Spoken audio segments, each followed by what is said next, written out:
Graça e paz do nosso Senhor Jesus Cristo. Amém? Nossa palavra de hoje está em Josué, capítulo 14. Antes vamos fazer uma oração.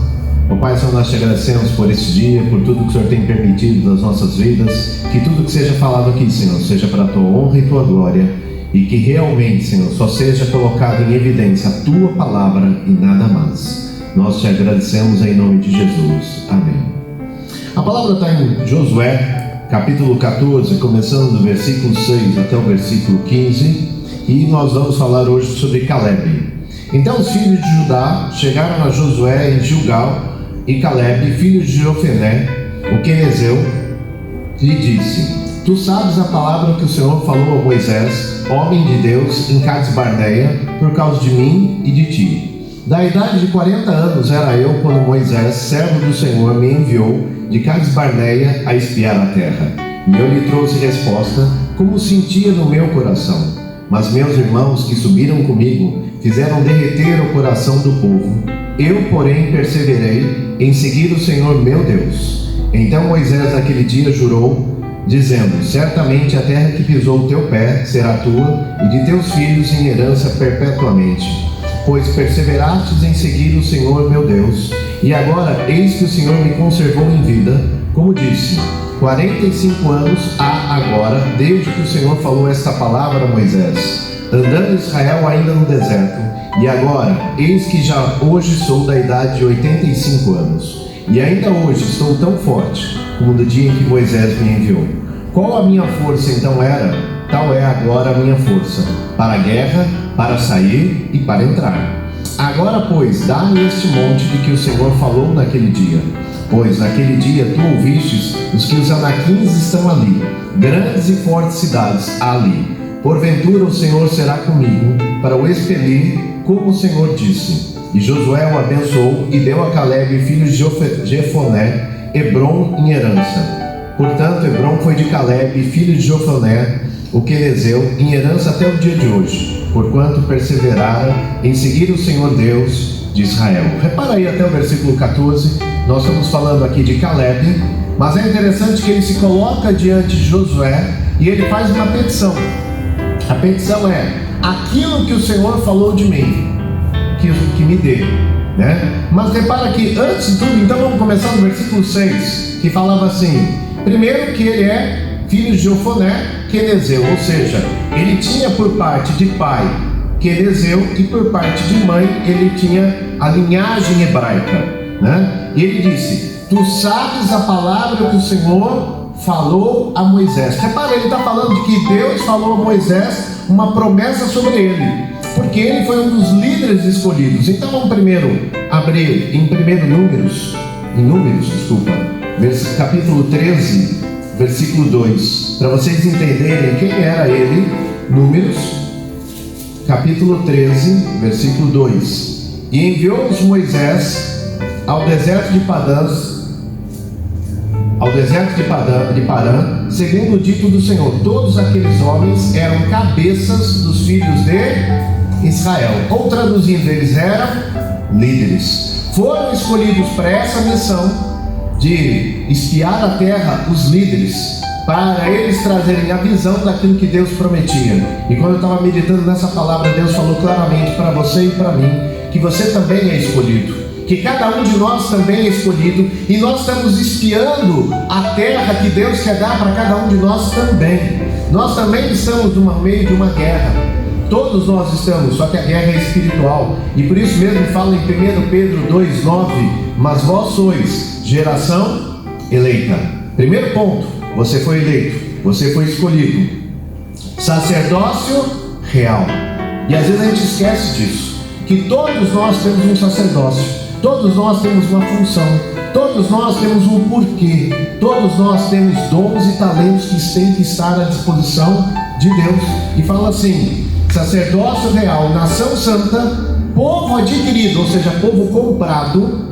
Para quê? Para que anuncieis as virtudes daqueles que vos chamou das trevas para a sua maravilhosa luz.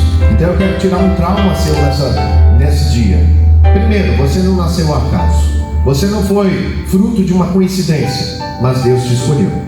Mais do que isso, a palavra fala claramente: você é uma geração eleita, mas você também é sacerdócio real. Então você tem a autoridade de sacerdote. Você tem essa autoridade. Você pode levar esperança para outras pessoas. Você pode deslumbrar uma vida muito melhor porque você tem a palavra de Deus. E aqui ele fala o seguinte: nação santa, povo adquirido com um propósito, anunciar as boas novas de Jesus Cristo. E quando esses líderes vão para lá, voltando agora para o texto de Josué, eles também tinham uma missão. Essa missão era árdua, porque eles tinham que ir numa terra estranha, visitar essa terra durante 40 dias e trazer o parecer. E eles voltaram. E é interessante que quando eles voltaram, eles trouxeram uma visão completamente diferente. Eles trouxeram: olha, a terra verdadeiramente mana leite e mel. Isso é verdade. Mas tem uma coisa: essa terra está cheia de gigantes. E quantas vezes nós ficamos com medo exatamente por causa disso? Porque essa terra tem gigantes, essa terra tem inimigos. Tanto é que, olha aqui, quando Caleb fala, ele está falando no versículo 7, se você tiver com a sua Bíblia aberta: da idade de 40 anos era eu, quando Moisés, servo do Senhor, me enviou. Reparem, então ele está falando que ele foi enviado a espiar a terra, e eu lhe trouxe a resposta, como sentia o meu coração. Olha só, ele mostra para Josué como é que ele se sentia. Então vamos ver como é que ele se sentia em Números 13 e 30. Vocês vão ver que eu vou usar muito essa passagem aqui. Então Caleb fez calar o povo perante Moisés e disse: subamos animosamente, ou seja, com ânimo, e possuamos-la em herança, porque certamente prevaleceremos contra ela. Ou seja, ele e Josué tiveram uma visão completamente diferente da mesma situação. Os espias eram em 12, todos os líderes, todos os príncipes. Os 10 voltam falando: olha, essa terra verdadeiramente mana leite e mel, mas essa terra tem gigante, essa terra tem problemas, essa terra a gente vai enfrentar lutas terríveis, impossíveis de serem ganhas. E eles fazem com que o povo fique com medo, né? Mas é interessante que Josué e Caleb, mas o foco nosso aqui é Caleb, ele fala que: olha, eu coloquei como eu sentia no meu coração. Ou seja, eu não olhei para a dificuldade, eu não olhei para o gigante, eu não olhei para a situação, mas eu olhei para a promessa. E Deus manda falar para você e para mim: não olhe para a situação, porque todos nós, se a gente começar a olhar para a situação, inclusive nossa atual, gera pânico, gera medo. Mas se você olhar para a promessa de Deus, você vai ver que a gente fica mais tranquilo. É quando Deus fala: eu é que sei os planos que tenho a vosso respeito. É outra palavra quando ele fala, né? Eis que estou convosco todos os dias da sua vida. E sabe, quando ele fala todos os dias, é todos os dias, desde os primeiros até os últimos dias. Nós estamos muitas vezes indo em terras estranhas, né? Nós estamos em terras alheias, e nós temos que guerrear as nossas guerras que Deus tem permitido para você e para mim. Mas às vezes nós também temos desanimado. E quando você e eu desanimamos, muitas vezes nós perdemos a promessa, porque a gente não olha mais para Jesus Cristo, a gente não olha mais para aquele que é autor e consumador da nossa fé, mas nós olhamos muitas vezes para os nossos sentimentos, ou às vezes nós olhamos para a aparência. E é exatamente isso que Caleb está falando. Repara, ele está falando: primeiro, eu tinha 40 anos, e quando eu tinha 40 anos, eu confiava em Deus. Ele está falando novamente: eu tenho 85 e continuo confiando em Deus.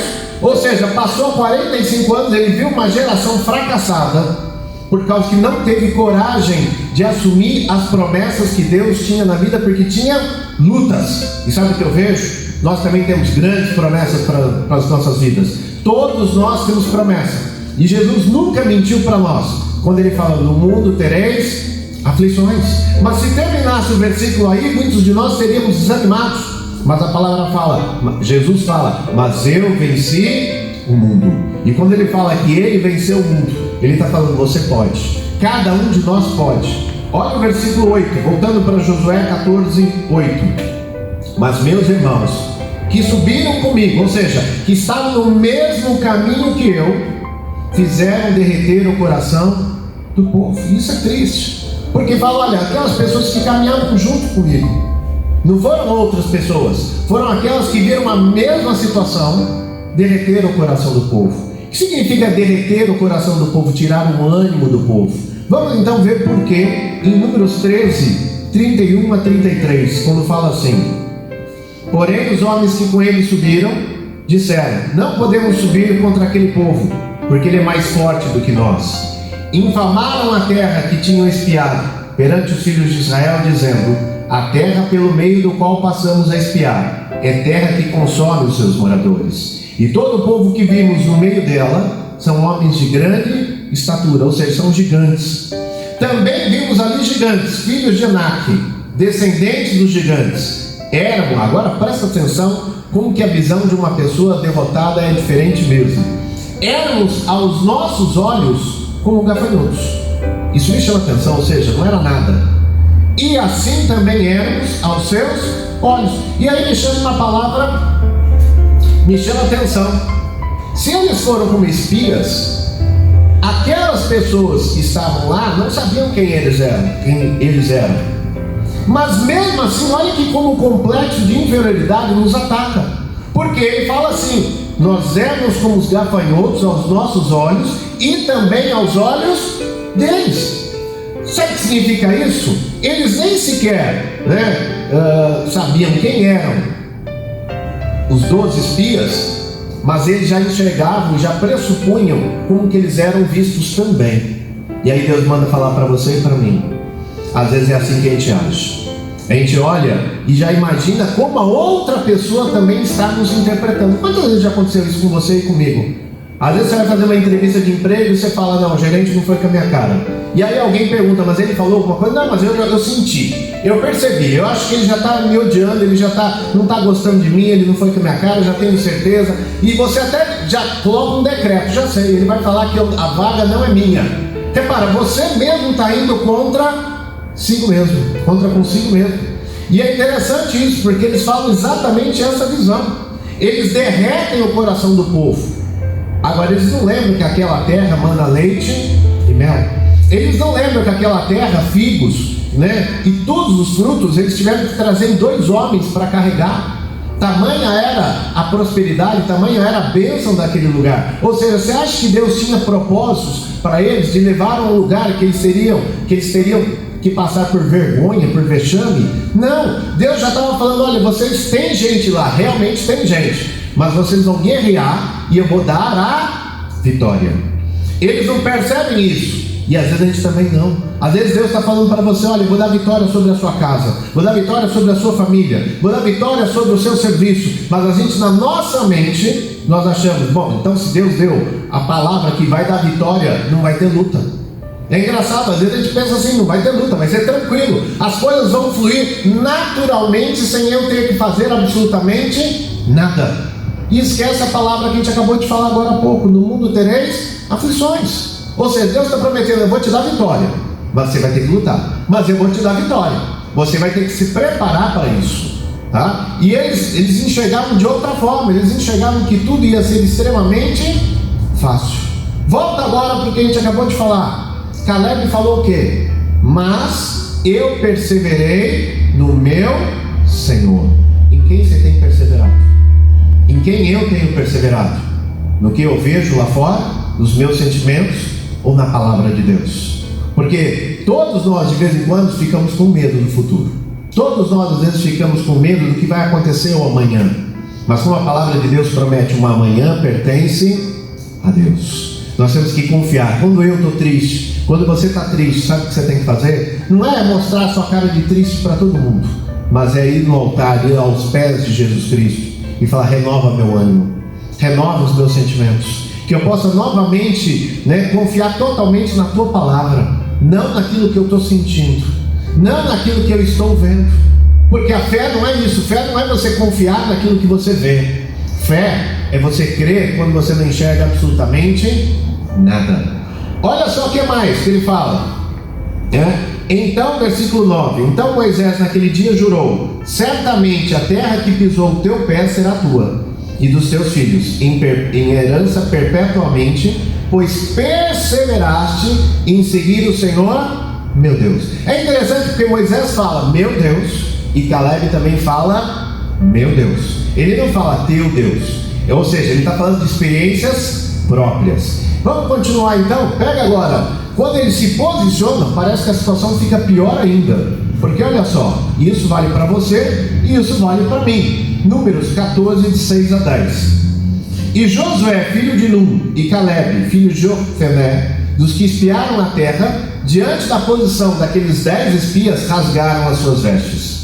Ou seja, um sentido de humilhação, né? E falaram a toda a congregação dos filhos de Israel, dizendo: a terra pelo meio da qual passamos a espiar é terra muito boa. Repara, ele não está falando assim, olha, não vai dar mesmo, mas ele está falando, a terra é verdadeiramente muito boa.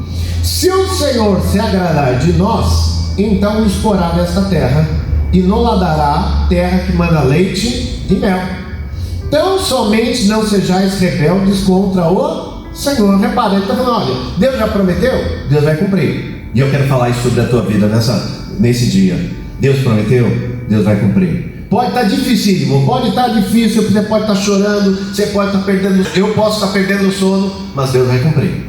Se você perseverar nessa palavra, Deus vai cumprir. Ele fala: não temais o povo desta terra, porquanto são eles nosso pão. Olha que posição linda. Ele fala: olha, não tema eles, são gigantes, mas ele vai ser a nossa refeição, esse vai ser a nossa vitória. Repara que posição de fé, né?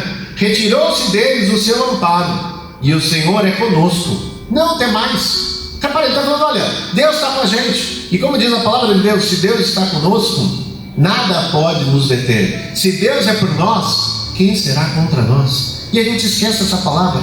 Só que, repara que quando a gente vê uma pessoa de posição firme diante de Deus, tem consequências, tá?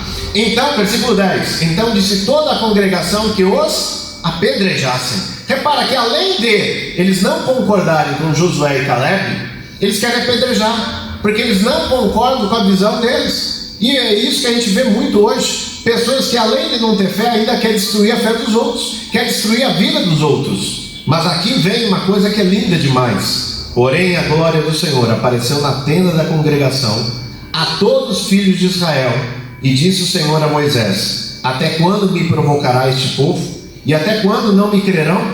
Por todos os sinais que fiz no meio deles. Tá? Repara, Deus faz uma intervenção, Deus entra no meio da sua glória e não deixa o povo apedrejar nem Caleb nem Josué. E eu creio nessa palavra, que quando você toma uma posição, Deus vai honrar a tua fé, Deus vai entrar no meio, Deus vai te proteger, Deus vai te amparar, Deus vai mostrar que Ele está fazendo diferença na tua vida. Ou seja, porque você está totalmente amparado por aquele que é autor e consumador da sua fé. Então você tem que confiar, não nas pessoas, mas você tem que confiar totalmente em Deus. E isso é lindo demais, porque ele mostra bem claramente para cada um de nós que toda vez que um cristão toma uma posição, toda vez que ele emana a graça de Deus, Deus está do lado dele, Deus está confortando, Deus está consolando, mas mais do que tudo, Deus está sustentando, porque Deus está sustentando a vida de Caleb. Porque repara que se Deus não entrasse, não sei se vocês notaram que isso, espero que tenha ficado bem claro, Caleb e Josué teriam sido apedrejados. É porque foi a multidão, não teria como Moisés impedir esse ato. E às vezes você está numa situação que você fala: olha, se não tiver algum milagre, já foi minha vida. Mas eu quero falar que o Deus de milagres continua fazendo milagres ainda hoje. Repara que no meio dessa situação de caos, Deus traz a paz para os dois, Deus faz uma intervenção, e Deus inclusive fala: olha, esse povo é um povo de dura serviço, é um povo que não confia na minha palavra, é um povo que olha para a circunstância, é um povo que simplesmente olha para o seu coração, mas não olha para mim. E mais, ele fala: eles não perceberam todos os milagres que eu fiz com eles até agora? E eu vou advertir você, mas não vale para mim também. Quantas vezes Deus fala: Rui, você não está percebendo que eu estou do lado da sua vida? Você já morreu quase 3 vezes. Você já morreu quase num navio, num acidente de navio. Você já, o ladrão puxou o revólver, isso é verdade. O ladrão puxou o revólver, falhou e estava apontado para a minha cabeça, falhou, né? E eu tenho outras situações que Deus me protegeu, como eu sei que alguns de vocês também têm histórias assim. E Deus está falando: se eu te trouxe até agora, eu te fiz milagre atrás de milagre, você acha que agora eu vou te deixar? Você acha que agora eu vou te abandonar? como diz a palavra, ora aquele que é poderoso para fazer infinitamente mais do que aquilo que pedimos ou pensamos, conforme o seu poder que opera em nós. Repara que aqui Caleb e Josué não falou, a gente está de uma intervenção divina, não, mas como eles estão proclamando a verdade, e como diz a palavra, conhecereis a verdade, e a verdade vos libertará, inclusive dos seus medos. Há uma ação divina imediata, protegendo Caleb e protegendo o que? Josué. É interessante nisso, que agora vamos voltar então para Josué capítulo 14, versículo 10, e ele diz, e agora, olha outro milagre, eis que o Senhor me conservou em vida, como disse, 45 anos atrás, né? Agora, ou seja, já passou 45 anos, desde que o Senhor falou essa palavra a Moisés, andando Israel ainda no deserto. E agora, eis que hoje sou da idade de 85. Repara, ele tem 85, mas a promessa ainda está viva no seu coração. Ele não está naquela de, passou o tempo, esquece, Deus não vai cumprir aquilo que ele prometeu, né? Deus esqueceu de mim, porque de vez em quando a gente entra numas neuras assim. Ou vai falar que só eu, que de vez em quando a gente fica, acho que Deus esqueceu de mim, passou muito tempo, acho que ele não vai mais cumprir, se era para cumprir ele teria prometido muito rapidamente, porque a gente está vivendo uma geração de fast food, a gente quer tudo imediato, né? Tudo imediato. E olha só, abra em Números 14, 24, porque qual foi a palavra que Deus prometeu para ele? Vamos pegar a palavra que Deus prometeu, porque eu tenho certeza que isso vai abençoar o teu coração. Porém o meu servo Caleb, porquanto nele houve outro espírito, e perseverou em seguir-me, repara, eu que ele está falando, Deus, o levarei à terra em que entrou, e a sua semente, e possuirá em herança. Ele está falando assim, olha, Deus, vou cumprir, Deus, vou fazer aquilo que eu prometi na vida dele. E repara, agora eu entendo melhor por que Caleb está falando isso, porque quem prometeu? Foi Deus, não foi homens. Não foi uma pessoa que pode chegar para você e para mim e falar assim, olha, eu te prometi, mas desculpa, não vou poder cumprir. Porque todos nós já temos experiências assim. Eu pelo menos eu tenho, mas eu tenho quase certeza que todos vocês também. Pessoas que falaram assim, olha, se um dia você precisar de mim, pode contar comigo. E aquele dia chegou. E às vezes você falou, puxa, assim, né? Eu tenho uma palavra guardada, eu tenho uma esperança. Meu amigo falou que eu podia contar com ele. E aí você ligou para ele, foi conversar com ele. E infelizmente ele não fez aquilo que prometeu. E às vezes a gente pensa que Deus é assim também, que Deus vai falar, olha, eu te prometi, mas desculpa, não vai dar, não tem jeito, não tenho tempo, a situação mudou, eu estou totalmente diferente, né? E outra, que não é coisa que quando a gente era adolescente, né? É coisa que quando a gente era amigo ainda, né? Às vezes as pessoas falam isso descaradamente, mas é interessante que Deus não fala nada disso, porque Deus fala que Ele zela pela sua palavra. Deus está falando hoje, tudo aquilo que eu te prometi, eu vou cumprir, porque Deus zela pela palavra. Ele não é alguém que fala por emoção, ele não é alguém que fala coisas que não pode cumprir. E por isso que aqui, Caleb está tomando uma postura, falando, Deus prometeu. E ele está cobrando isso de quem? Josué. Por quê? Porque Deus falou que ele, Deus, ia agir. E sabe o que eu entendo? Josué dá realmente Hebrom para ele, porque ele entende inclusive uma coisa que é linda. Deus prometeu, eu tenho que cumprir. Porque se Josué não cumprisse, Deus ia dar uma forma de cumprir, pode ter certeza, porque Deus usa as pessoas que estão à disposição.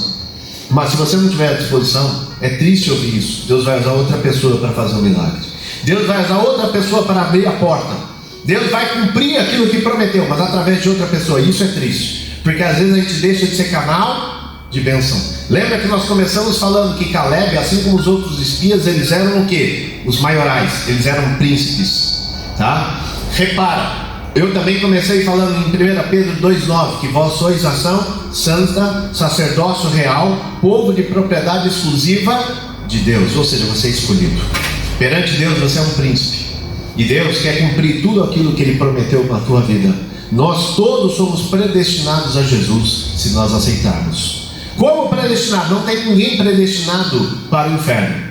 A questão é se eu aceito ou não a vontade de Deus, se eu concordo ou não com a vontade de Deus, porque eu tenho livre-arbítrio de fazer o que eu quero.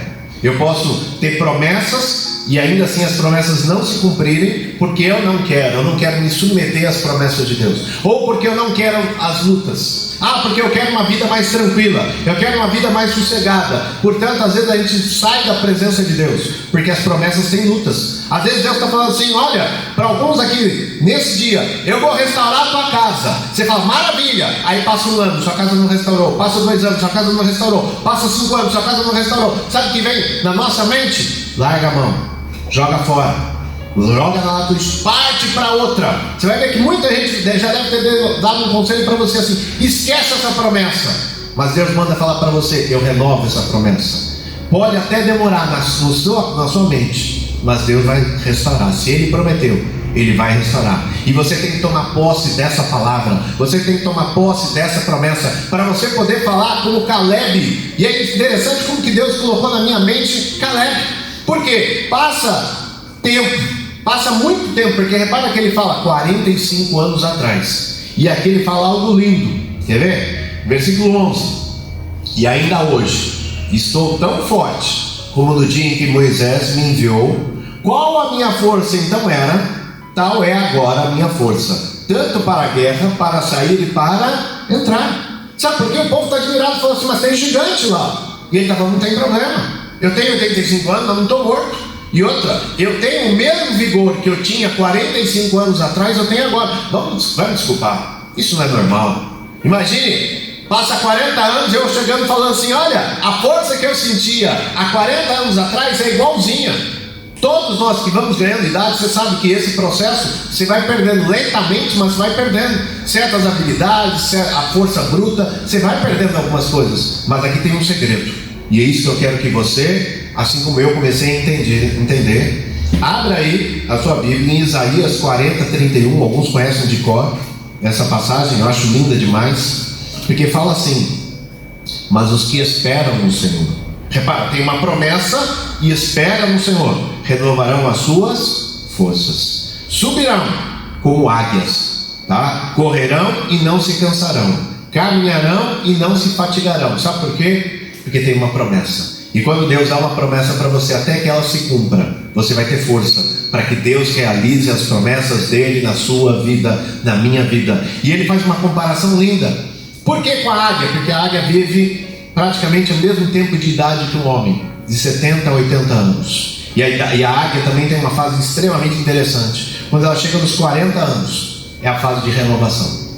Ela começa a perder as forças, as penas começam a envelhecer, o bico já não é mais o mesmo, mas ela faz uma coisa que todos nós deveríamos fazer: ela vai para a rocha, ela se esconde, até que todas as penas saiam, até que o bico, troque, tá? Até que ela renove completamente as suas forças. Só depois ela volta de novo, e aí ela vai viver os outros 30 até 40 anos, ou seja, ela tem uma idade muito próxima do nosso tempo hoje atual, onde os homens vivem 70 a 80 anos no geral. Lógico, tem gente que vive um pouco mais, tem gente que vive um pouco menos, mas a palavra fala bem claro: mas os que esperam no Senhor renovarão as suas forças. E Deus está falando nesse dia: eu vou renovar as suas forças. Quando você achar que não tem mais forças, eu vou fazer de você igual Caleb, até que a minha promessa se cumpra. Você vai ter força para enxergar aquilo que eu tenho na tua vida. Olha a continuação. E ele fala: agora pois, dá-me este monte, versículo 12 do capítulo 14 de Josué. Dá-me este monte de que o Senhor falou naquele dia. Repara, ele está lembrando de 45 anos atrás. Pois naquele dia tu ouvistes que os anaquins estão ali, grandes e fortes cidades ali. Porventura o Senhor será comigo. Repara, ele fala com naturalidade assim: o Senhor vai ser comigo, pronto, ele sempre esteve comigo, ele prometeu, ele vai cumprir. A gente deve ser assim. Por isso que você tem que entender, como eu tenho começado a entender também, a gente tem que ser como uma criança. Porque criança, quando um pai promete, o que criança faz? Acredita, não é assim? Eu vejo meus filhos, quando eram menores, se eu colocasse ele em cima do muro e falasse, pulasse, ou seja, para eu segurar, ele pulava. Ele não fala assim: o senhor já tem uma certa idade, o senhor não vai aguentar. Ele pula, sabe? E assim que a gente deve ser. Por isso que fala que a gente deve ser como uma criança que acredita totalmente na palavra do Pai. Comece a acreditar na palavra do Pai, porque ela é vida para você, ela é saúde para você, ela é esperança para você e para mim. Tanto é que a palavra fala: olha, porventura o Senhor será comigo, E eu quero profetizar sobre a tua vida, que você possa falar que nem Caleb: porventura, o Senhor vai ser comigo, para expelir como o Senhor disse. E é interessante, depois dessa palavra, Josué só fala uma única coisa: e Josué o abençoou e deu a Caleb, filho de Jefoné, Hebrom em herança. E se você quer saber o final, acho que você já sabe, né? Está aqui mesmo em Josué capítulo 15, versículo 14, e fala assim, que Caleb, com seus 85 anos, vai lá, sobe em Hebrom, e expeliu Caleb os 3 filhos de Anak, Sesai, Aimã e Talmai, gerados de Anak, todos gigantes. Ele voltou lá, venceu os gigantes e tomou posse. Agora, o que significa isso? Repara que 12 espias foram enviados. 10 enxergaram que a terra verdadeiramente era muito boa, manava leite e mel. Mas 10 falaram: ó, a terra é muito boa, mas não dá. Nós somos como gafanhotos, nós não somos nada, e eles também nos enxergam como gafanhotos. Já Josué e Caleb já falaram ao contrário. E eles se expuseram por causa de Deus. Eles tomaram uma posição diante de Deus. E é isso, e do povo. E é isso que Deus pede de mim e de você: que nós tenhamos fé na palavra de Deus, porque a palavra de Deus vai se cumprir cabalmente na sua e na minha vida, né? E Deus zela pela sua palavra. E mais, quando Deus vê alguém que é temente a Ele, não ao momento, mas a Ele, Deus honra a essa pessoa, como honrou também a Caleb, como honrou também a Josué. Mas a nossa palavra hoje é Josué, porque me chama a atenção um homem de 85 anos tomar uma postura dessa e falar: olha, deixa eu subir lá. O povo muito mais novo não teve coragem. Ele fala: não, deixa eu subir lá, eu vou lutar novamente, não tem problema para mim não, porque eles estão repartindo as terras. Ele falou: deixa eu subir lá e Deus está comigo, e eu vou ser vencedor. Repara, ele não tem medo, ele sabe que ele vai ter que lutar, e ele foi mesmo e lutou. Mas ele saiu ali o que? Vencedor. E a palavra fala para você e para mim, nesse dia, que nós, em Jesus Cristo, nós somos mais que vencedores.